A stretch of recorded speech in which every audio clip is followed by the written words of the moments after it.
कहते हैं कि राजा जरभरत ने उम्र बीत जाने के बाद गंडकी नदी के किनारे चले गए और वहाँ जाकर साधना शुरू की। साधना करते करते एक दिन उन्होंने देखा एक गर्भवती हिरनी के पीछे एक बाघ दौड़ा चला रहा था।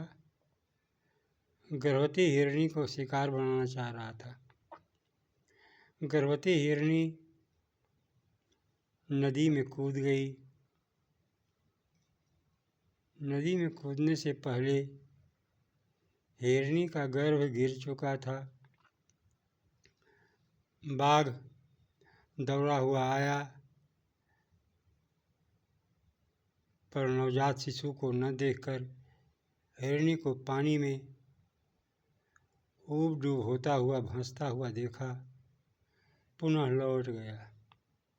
इस दृश्य को भरत देख रहे थे और उन्होंने बाघ के जाने के बाद नवजात शिशु को उठाया। उस पर दया आई, उसने उसे जैसे भी हुआ पाल पोस कर बड़ा किया। हिरण के बच्चे से उन्हें काफ़ी लगाव हो गया, जिसको प्रेम कहा जाता है, पर यह तो प्रेम है नहीं, यह तो मोह था। मोह उत्पन्न हो गया।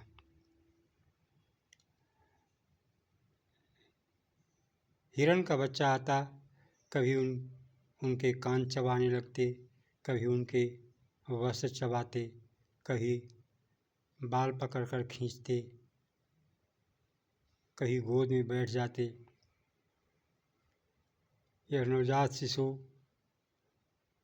जो शाकाहारी, कोमल और देखने में सच में दया का पात्र नजर आ रहा था, उसे दुलारते पुचकारते। उनकी साधना कमने लगी और उसके प्रति ध्यान ज़्यादा रहने लग गया। एक दिन वह हिरण का बच्चा जब थोड़ा बड़ा हो गया, सामने से हिरण मंडली को जाते हुए देखा, वह उसमें शामिल होकर अपने समाज में चला गया। इधर राजा से बने संत, योगी भरत जब कुछ देर देखा कि आज हिरण का बच्चा नहीं आ रहा है, तो वो बड़े चिंतित हो गए और इधर उधर काफ़ी ढूंढा पर मिला नहीं, और उसी के गम में हा हिरण कर मर गए। अब यह कहानी कहने और सुनने के लिए नहीं है, यह कहानी समझने के लिए है, अपने आप को पहचानने के लिए है, आत्म पहचान करने के लिए है। मनुष्य भी जीवन भर रुपया कमाता है, नौकरी करता है, गृहस्थी सजाता है, बुढ़ापे में घर में रहकर पूजा पाठ भी शुरू करता है, पर कुछ जानवरों को भी पालने लग जाता है। इसमें गाय हो, भैंस हो, कुछ लोग कुत्ता और बिल्ली भी पालने लग जाते हैं।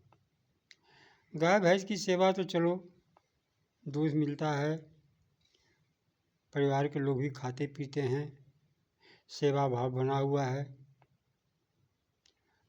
कोमल शाकाहारी पशु है, सेवा करने का सच्चा सुख भी मिलता है। पर ये कुत्ते बिल्ली पालने की परंपरा एक विचित्र परंपरा है।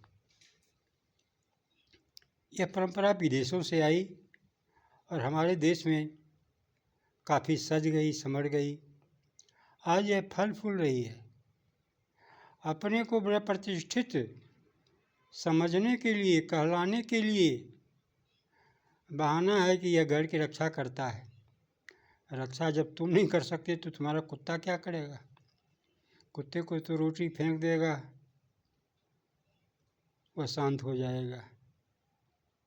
और तू शाकाहारी बन रहे हो और उसे मांस, मच्छी आदि लाकर बाज़ारों से भोजन करा रहे हो। यह कहाँ तक की सेवा है, समझने योग्य है। क्या उस कुत्ते से प्रेम कर आप कुत्ते योनि में जाना चाहते हैं? कथा में है कि जयभरत को हिरण से प्रेम हो गया था मोह हो गया था। मरे हा हिरण करते करते तो हिरण योनि में ही गए। कहा गया है देहावसान समय चिते यद्वि भावयित तत्देव भवे जीवते जन्म कारणम।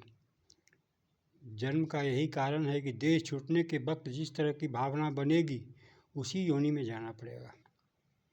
तो मरने के वक्त आदमी कुत्ते बिल्ली पाल कर क्या करना चाहते हैं? कहाँ जाना चाहते हैं? क्या कुत्ते बिल्ली योनि को प्राप्त करना चाहते हैं?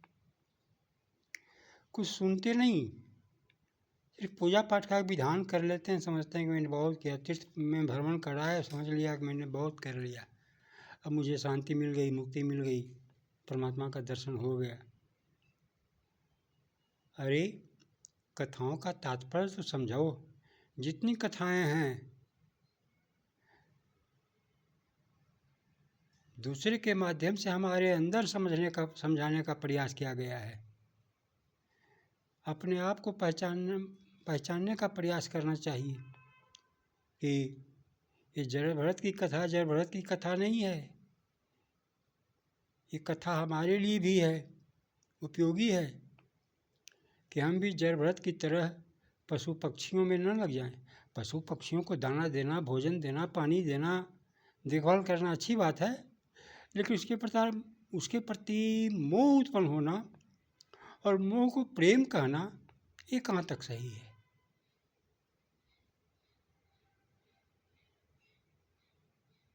इन सब बातों पर हमें गौर से ध्यान देना होगा, तभी मानव जीवन वर्तमान के साथ साथ भविष्य भी सुंदर बनेगा।